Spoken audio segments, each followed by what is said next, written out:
Welcome to Networking Unleashed, Building Profitable Connections, the podcast where we explore the art and science of building powerful relationships that drive real business results.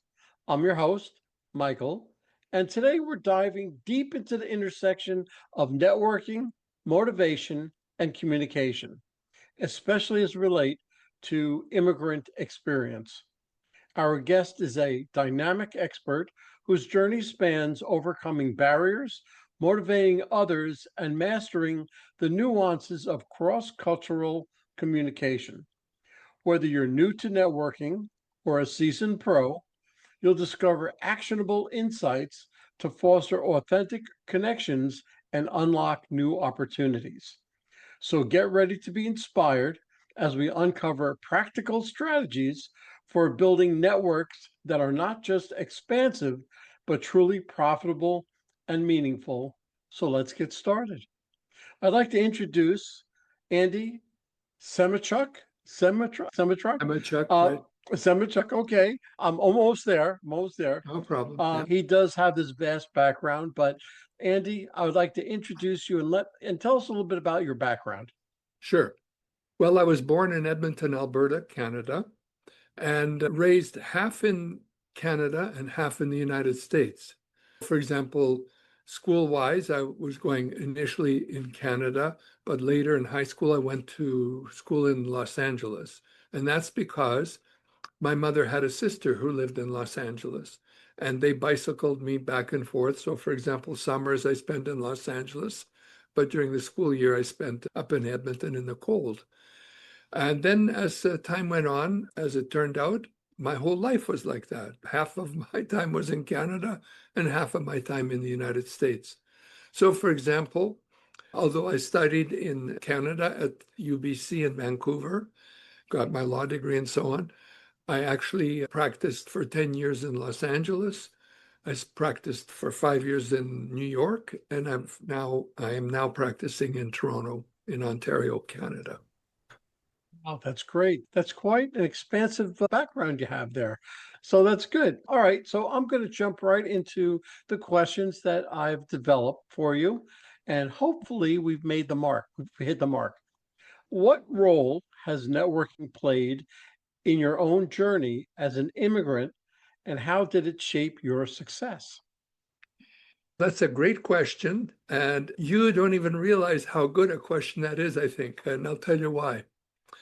For 3 years, when I was in Los Angeles, I was chairperson of the Beverly Hills Bar Association Networking Committee. And during those 3 years, we had monthly meetings where I had to get things going and get people networking. And I had a philosophy that I espoused during those meetings. And the meetings went like this. After everybody got settled, they picked up some drinks or whatever and spoke to some people. I would call the meeting to order, and we're all standing around. And I would say, I'm Andy Semotiuk, and I'm chairman of the Beverly Hills Bar Association Networking Committee, and I want to welcome you. And I'd like to express a philosophy of networking that I'm hoping you will like and perhaps adapt in your networking efforts. And that philosophy comes from one of the great speakers in the United States, a guy named Zig Ziglar, who I follow him. Absolutely. You probably know him, yeah. Yes, I do. I follow him extensively. Okay, so he used to say, you can get anything in life that you want so long as you help enough other people get what they want. And I believe that's a great philosophical approach to networking. And I would say to the people there, focus on the people you're dealing with. See if there's anything you can do to help them and see how that in turn comes around to help you. And I'd often share a story or a joke just to liven things up, and then set them loose to doing the networking. But there were a few things about networking that I sort of picked up, and I was an immigrant there because I was born in Canada. That's why it's special that you asked that question. So as a quote unquote immigrant to the United States, I myself had to employ my networking skills to make a go of me as a U.S. immigration attorney in Los Angeles. And here are some of the tactics that I employed to advance my cause. I learned, now all of this stuff, it's hard to come up with a unique idea, original idea. A lot of our ideas are borrowed from other people or developed from other people's ideas. Certainly that's the case with me. I can't claim originality to everything I'm talking about. That's mission impossible for me. But one of the thoughts that did me well in my networking efforts, and I'm so glad that your program is about networking. It's a real treat for me to be on your program and talk about networking and also about motivation that we'll talk about, I'm sure. Yeah. A few little tips. Number one, I learned long ago that in terms of networking, it's very handy if you're a newcomer to come early to meetings. Vince Lombardi, the great coach of the Green Bay Packers, used to say, if you're 10 minutes early, that means you're 15 minutes late to his players. What he was saying was, of course, come early. Don't come just on time, come early. It's always helpful to come early. And in networking, that's especially true because if you're early, as people come into the room, they have nobody to really deal with except you if you're standing there smiling and looking to say something. That's true. I'm a military guy, Air Force, and we had one saying that if you're on time, you're late. If you're early, you're on time. Yeah, that's great. Love it. And I lived my life that way. My poor children who had to grow up with that, now they're doing it. So Yeah. I know exactly what you're talking about.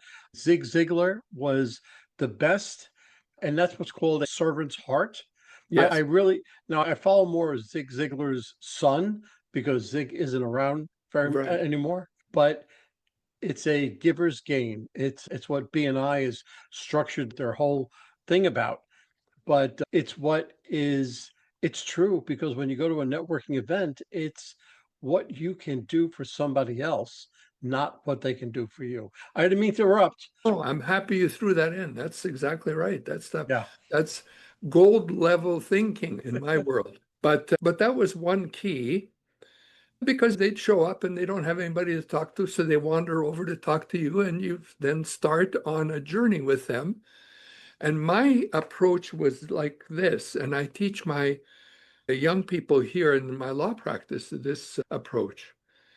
If you're talking to someone in networking or just talking to someone in a cocktail type situation, your job is to focus on that person and never mind what else is going on in the room.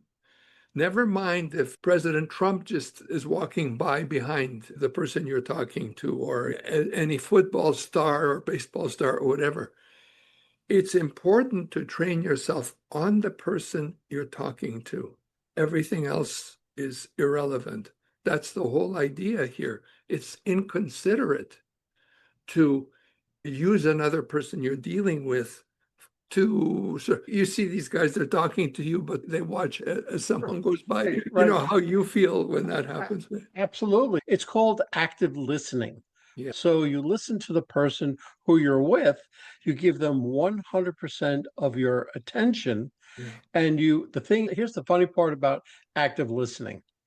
It's after they finish speaking, you pause, and that's such an important pause because it gives you time to digest what they said. It gives them time to say, he was listening to me. And then you respond to him with something that he spoke about. So you don't want to talk about something that you have on your agenda because that really doesn't matter. You want to respond to something that he was talking about because it shows that you were paying 100% attention. So that Absolutely. active listening, yes. Very insightful. I have a lot of these. Good. Okay, let me go to the second question. Sure. What unique challenges do immigrants face when building professional connections, and how can they overcome it or overcome them? A big challenge is cultural. You're coming into a new society, obviously a society different than the one you're used to. And a big deal about that is language, learning the language of the new society.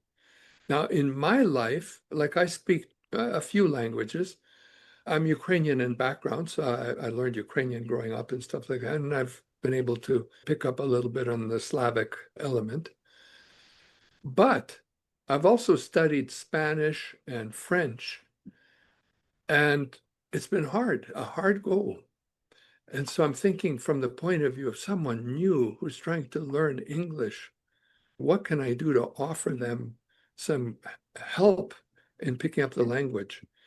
And one of the big things that I learned in studying other languages was about cognates.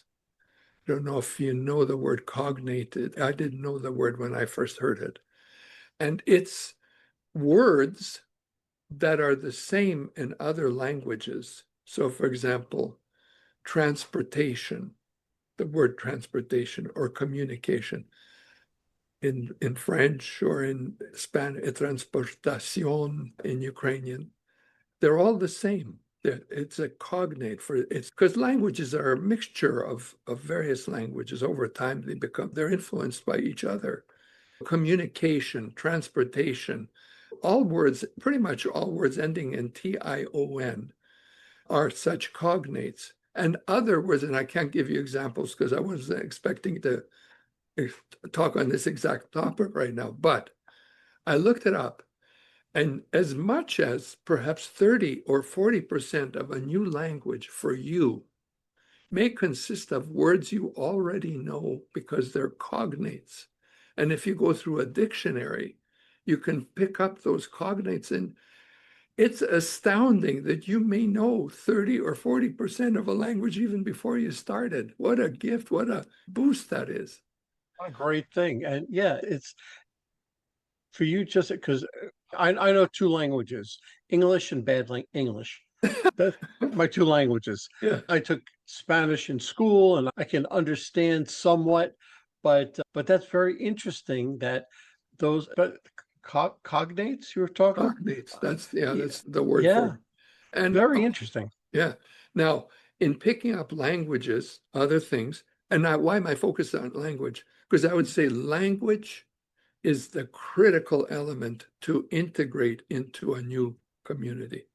And if you don't focus on it and get it down hard, you're going to be behind in terms of getting ahead in that language, in that community.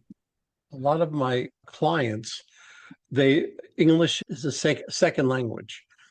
And the first thing that I go over with them is that they have to enunciate their words because they're either saying them too fast or they're putting the words together. Right. So when I help them with their diction, when they're enunciating, it slows them down and people can actually understand them that much better. Yeah. So it all has to do with the language. Good tip. Now, there's a lot we could talk about language. For example, I just share a little insight from my uncle who's passed away, but during World War II, he was a translator. He knew 13 languages, but he didn't know English. And when the war ended, he was in Vienna and he thought, gee, the American zone, I got to learn English. And what he did is he bought a German English dictionary. He knew German. And he had a photographic memory, so he read the whole dictionary. And then what he did is he listened to Allied radio army broadcasts on the hour of the news. And they repeated the news every hour on the hour. And he read newspapers and underlined words he didn't understand, looked them up in the dictionary, and kept just word by word, sentence by sentence, sound by sound. He picked up English he said something like 6 months. And he reported to the general, to the chief general, American general. He comes up to him, somehow he got in there, and he says, I'm reporting for duty. And the general says, duty? What kind of duty? What kind? He says, translator. I don't need a translator. What languages do you speak? He said, what language do you want? He spoke 13 of them. The American general goes, Russian, French, or whatever it was through 13. Goes, okay, report over to so-and-so. You're hired. That's Oh, great. foreign That's languages. great. Yeah, Okay, so let's go on to another question. sure. Can you share a story where networking directly impacted an opportunity or breakthrough in your career? That's a tough one for me, but I've already mentioned it. I became chairman of the Beverly Hills Bar Association networking committee because I used the skills we talked about earlier to rise to that level. And that opened the door to me to a whole community of lawyers, at least, who wanted to get to know me because of my position.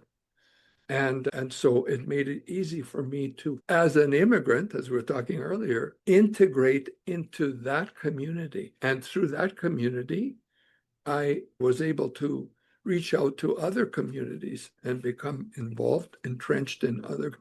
I was in the Century City area of Hollywood, which is where they used to meet. And I got to know a lot of people in that area. I used to go, there's nothing like attending meetings to get to know people. And if you have networking skills, you're automatically, it's like they had a thing called speed dating networking Sure. stuff. I Sure. don't know if I you know have. it. Oh, Oh, you do? sure. Okay. Absolutely. I know it all too well. Okay. We had those sessions where you had whatever 3 or 5 minutes with someone, and then each telling each other what you do, and then go on to the next chair and talk to another person and so on. And over time, you develop a nice string of people that are friendly and start socializing and so on. So it helped me break into American society. And what society? The Beverly Hills Bar Association and Hollywood and Century City, which was really valuable to me.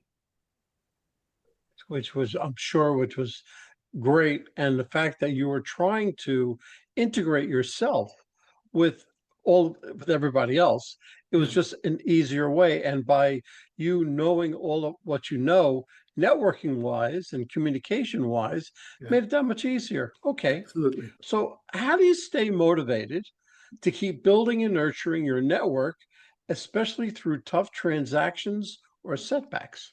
Okay. Here we're touching on a key area of focus, and it's what I call your unique ability. And I'll share it with you in this way. There's a good story that kind of focuses on the area. It's the story of Karl Wallenda, who was one of the world's leading tightrope walkers. I And know him well. okay. So you may probably know that he tried to walk a tightrope between two high rises in San Juan, Puerto Rico, I think in the 1980s, and fell to his death. Fell to his death. But before he died, he was interviewed by reporters, and they asked him, why do you walk the tightrope? Why do you take such risks with your life? And he answered this in this way. He said, I live my life on the tightrope. That's when I really live. And everything before is a mere prelude to, and everything after is a postscript following my life on the tightrope.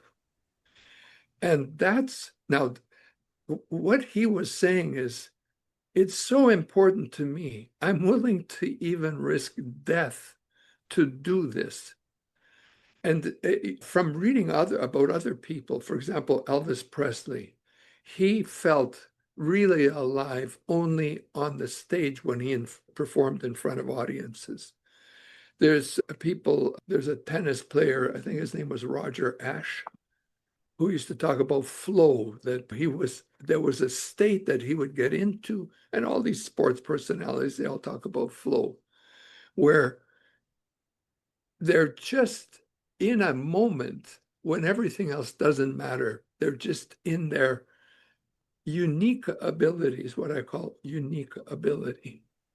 So the key is, what is your unique ability? And if you can find it, can you find activity and work in that area? And the reason why that's so significant is because if you're working in your area of unique ability, you're at your best. It's where your passion is. You're giving the world the best you have. And the world senses that, and it responds to you. Now, a good story about that is if you look over my shoulder, you'll see a tab up there. It's from Toastmasters, some organization you probably know a lot about. Sure do. So I was in Toastmasters for 35 years. Yeah. And I attended club meetings for 35 years, weekly club meetings where we practiced public speaking and leadership skills for 35 years. And I thought this is my unique ability. This is where I am, the best. But the world didn't want me there. No, they said, Andy, you don't belong there. The world said, we want you to write articles, journal, books. And so the world guided me to where I needed to be. It helped me find my unique ability. Now, my unique ability, I believe, is in the area of communication, so verbal and written. But it's just an indication of how you get to your unique ability. Absolutely. Very good. Very well said, by the way. Thank you. Okay. What communication strategies have proven most effective for you when connecting with people from diverse backgrounds? Okay. I'm a big believer in stories, sharing stories, especially, for example, with people who are disadvantaged or young people, especially childhood memories, for example. We are all vulnerable to strong stories. I'm just reminded of an event that just took place last night where I was at a funeral celebration. And I talked about, I shared this story. There's this group of people called Lemkos who live in the mountains in western Ukraine, in the Carpathian Mountains. And they had a belief, and the belief was that when a person is born, a star appears in the sky. And when they pass on, when they cross the footstep into eternity, the star disappears from the sky. And that's just a little example of a story that's captivating. It goes deep. There's a symbolic part to it, and there's something about the human experience in that story that makes it compelling. Where I'm concerned, at least for public speaking, corporate speaking, workshops, stories, people tend to remember stories. If I told them what to do out of a textbook, 1 through 10, and I told them a story with the same information, they'll remember 80% of it more through the story than if I just gave them the text. So stories sell. Not only that, there's one other aspect of this. I'm a big believer in humor. I think comedy goes a long way. That's me. Okay. Especially when you're trying to connect with an audience. The connection, an emotional connection through humor, if you can pass on some humor, maybe I can give you an example. Say, for example, this lady buys a parrot and she brings him home and she thinks, I'm going to teach this parrot how to talk. I wonder, what could I teach him? And she's got people coming in and out of her house. So she figures when they knock on the door, I'll have the parrot say, who is it? So she taught the parrot to say, who is it? So now the parrot knows how to say, who is it? And she goes shopping one day and leaves the parrot back home. And someone comes to the door, a guy knocks on the door. Parrot says, who is it? The guy answers, it's the plumber. And the parrot says, who is it? And the guy says, it's the plumber. Parrot says, who is it? And the guy says, it's the plumber. And the guy gets so exasperated, he faints and falls down on the steps. So, meanwhile, the woman comes home and she opens the door and she sees this plumber, this guy lying on the ground. And she says, oh my goodness, I wonder, who is it? And the parrot says, it's the plumber. Plumber. There's a joke. Yeah. A joke like that can break the ice when you're trying to Yeah, present a person. I always inject humor into every presentation that I give. And it usually just, I use it more to have them pay attention to what I'm saying as opposed to breaking up, because usually I have a good connection with the audience. But when I throw humor in there, it's always just that much more. They connect with you that much more. Oh, okay. So, how can professionals ensure their networking is mutually beneficial rather than transactional? I guess the key answer there, from my point of view, is what's in your head? Why are you connecting with someone? And I'll tell a little story about that that will make the point. I had a close friend. His name was John Kolaski in Canada. And he was a unique individual because for 30 years, he was a member of the Communist Party of Canada and was a devout communist. And then one day in the 1970s, he was invited to the Soviet Union to the upper higher party school. And he went there for 2 years. And when he was there, he realized, oh, this is all garbage. I've been living a life of garbage for 30 years. And he came back. It was a traumatic experience for him. But he came back and he reconciled himself with democracy and a more liberal kind of a point of view. One day, I'm in the library studying at UBC in Vancouver, and he was in Vancouver also. He was an author. He wrote books, and I saw him coming. And I look up and I see him coming, and I think, I'm in for a workout here, because he'd always lecture me.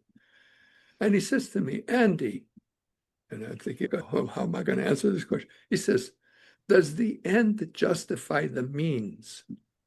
And I'm thinking, I don't know the answer. Yes. He says, no, Andy, because every means, especially with people, is an end to itself. Never use people for another end. You can work with people, and if they consent to work with you, work with them to achieve another end, but never consider people a means to an end you have. And I think that's the key to when you're talking, communicating with people, the way to deal with it. Absolutely. Absolutely. I also feel that when you're beginning that communication, you're looking to bring value to the conversation. You're looking to bring value because if I instead of it being transactional, before the pandemic, everything was transactional. After the pandemic, we become more relationship oriented. And if I'm reaching out to you, I'm not going to reach out to you and say, oh, by the way, I have 3 widgets for $1. Would you like to buy them? Yeah. I'm reaching out to you and I may cut an article out and say, I saw this article, would you be interested? So on and so forth. So I try to bring value to the conversation 3, 4, 5 times, and then I'll slowly hit you with my services. So that's a different way. Great. How can professionals ensure their networking is mute? Wait a second. I just asked you that. Yeah. Okay. Are there specific tools or platforms that immigrants or newcomers should leverage to accelerate their integration into new professional communities? Well, I mentioned Toastmasters. I Yes. think that's an excellent organization to join to practice your speaking skills and learn leadership skills. I was a And member for a while. yeah, there you go. And if you get good enough, you could join the National Speakers Association. So, for example, I see you're a Remember. speaker. Oh, you are? Yeah. Yeah. Okay, so that's definitely a place to hang out from your point of view if you're working in your area. Professional associations are also very handy. In my area, the American Immigration Lawyers Association, for example, is an organization I belong to. I think you got to do things like that. All the service clubs like Rotary, Kiwanis, Optimists, and so on. I think they're great places to belong and to find meaningful activities, share experiences with the members. I've attended many Rotary meetings and so on, and I got a lot of value from Rotary. So those would be some of the areas that I would recommend. Of course, going to school and college and so on never hurts, and the more skills you can learn, the better. Yeah, I've spoken to a great many Rotaries, Lions clubs, things like that, business associations, because I feel that they get the most out of what I have to say about networking, communication, everything else. Everything for me, networking is the baseline for every business, and you Yeah. work up from there. Okay, so what advice would you give to someone who feels intimidated or unsure about reaching out to established professionals? I know in my case, I welcome if someone reaches out and asks, hey, listen, I'm having a hardship. Would you be willing to spend a little time with me to see how I can get over this hardship, or how can I become a lawyer, or what am I missing, or whatever, as an immigrant? I think most people, especially accomplished people who are not egocentric, but, and I think most people, a lot of people see the world as something bigger than just themselves. And such people are more than willing, if you just reach out and ask for guidance or to consult with them. So I would recommend that, no matter how high up you think they are in the world and how low you feel. But here's a little tip that I got from a friend of mine, Wally Patrician, who was a lawyer. He's passed on now, but he shared this tip with me, which is when he was practicing law and he didn't know what to do, and it got into an area, had no idea what to do about. He looked up in the directory who are some of the top lawyers, attorneys in the field. He would call up the office and he'd book an appointment for a consultation and pay $400-500 more, $1,000 for an hour. And he'd go and see them and say, look, I'm a young lawyer. I'm just starting. I need to learn how to do mergers and acquisitions. You're the star in the area. Can you share with me what I need to know so that I can learn this field? And they would open up to him and help him enormously, way over the whatever amount he paid. But it was a very clever way to do networking, Yeah, because money's hard. People don't want to give money up. so that's always the most difficult thing. I know about when I first started speaking, I reached out to a very well-known, highly respected speaker within the country. Everybody's always trying to get him and everything else. I reached out to him through LinkedIn, through an email, and let's look, I'm going to give it a shot. If he answers me, that's wonderful. If not, I understand.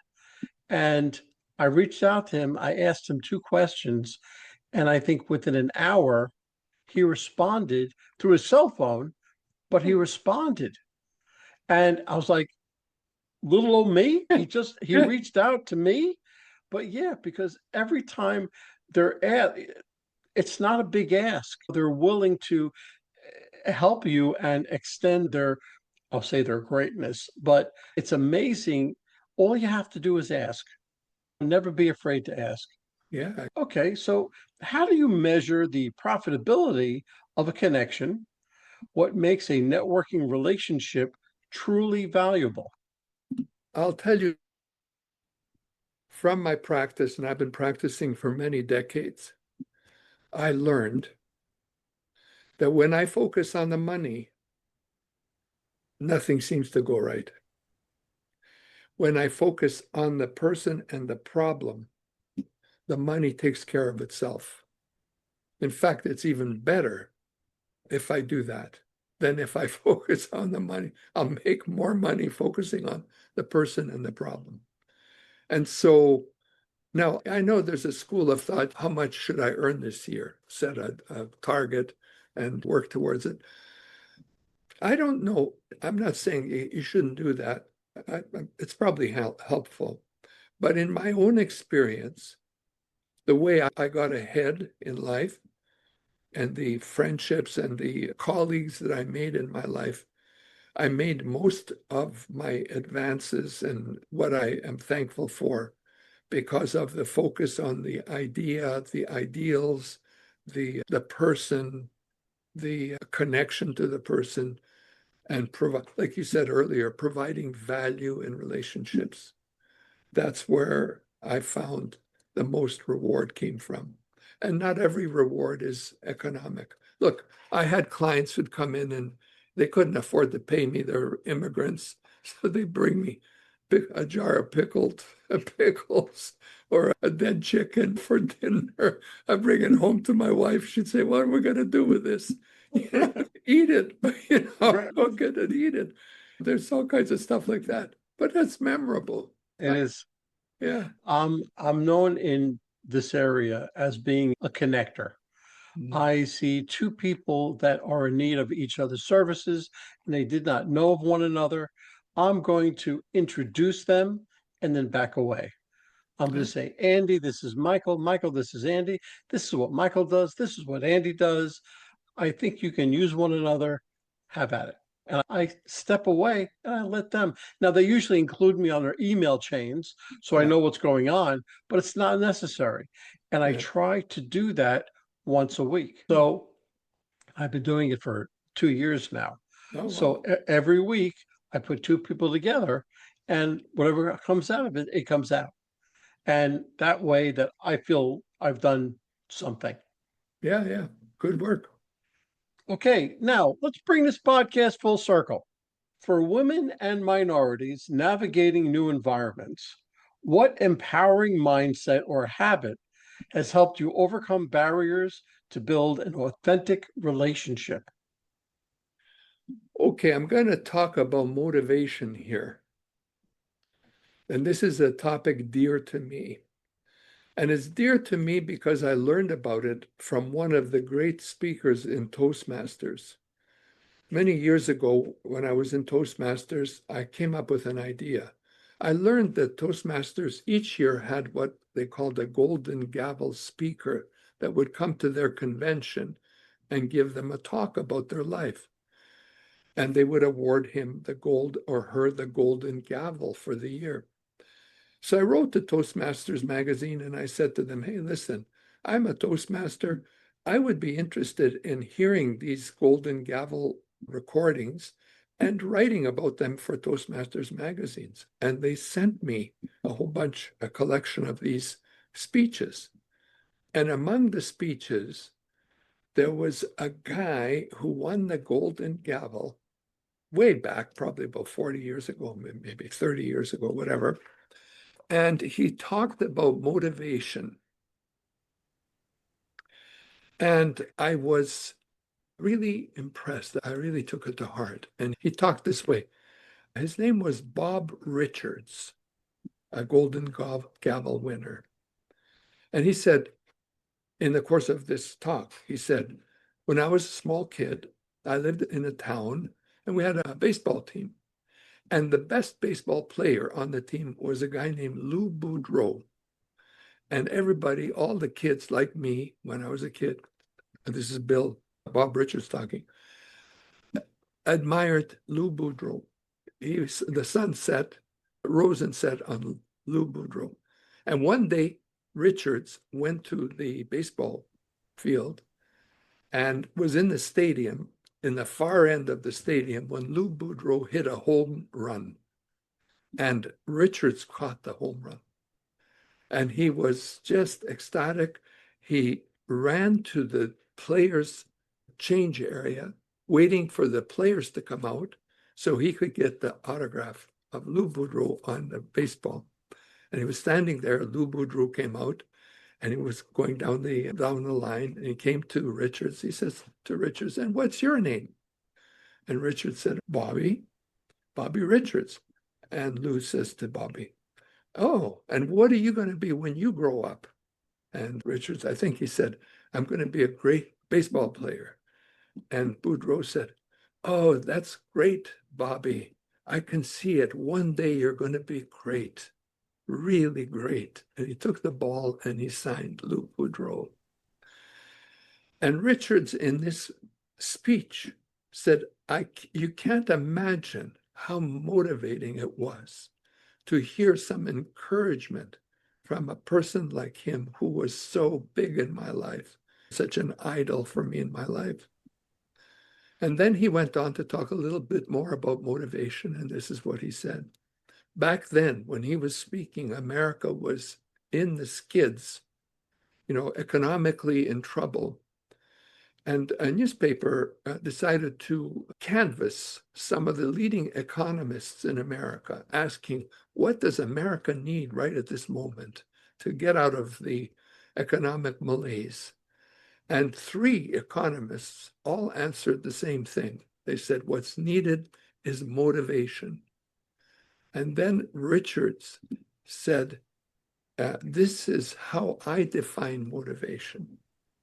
It says, motivation is painting a picture of the life of the person you're dealing with that's bigger than the image that he or she has for themselves at that moment.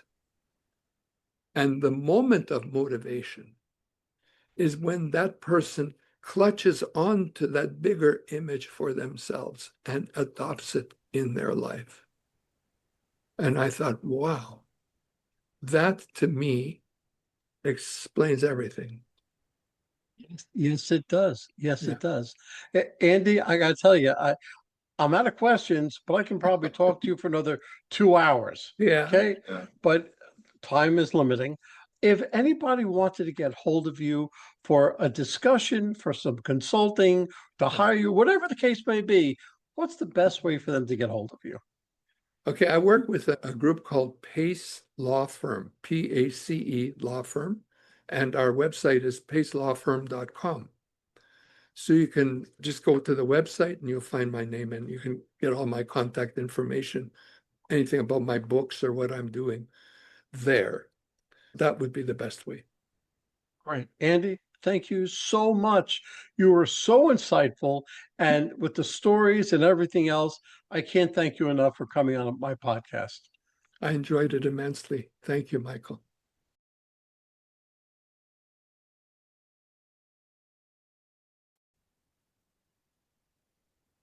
Well, hold on, folks.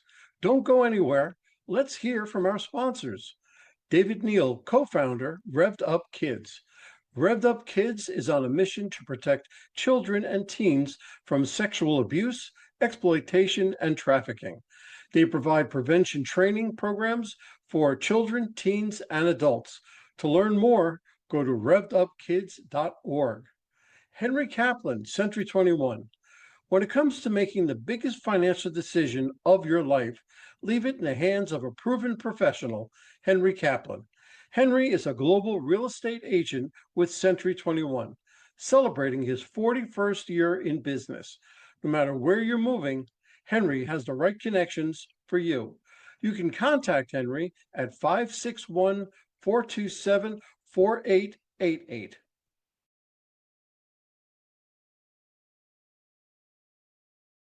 A huge thank you to our guest for sharing such incredible insights today. And of course, a big shout out to you, our amazing listeners, for tuning in and spending your time with us.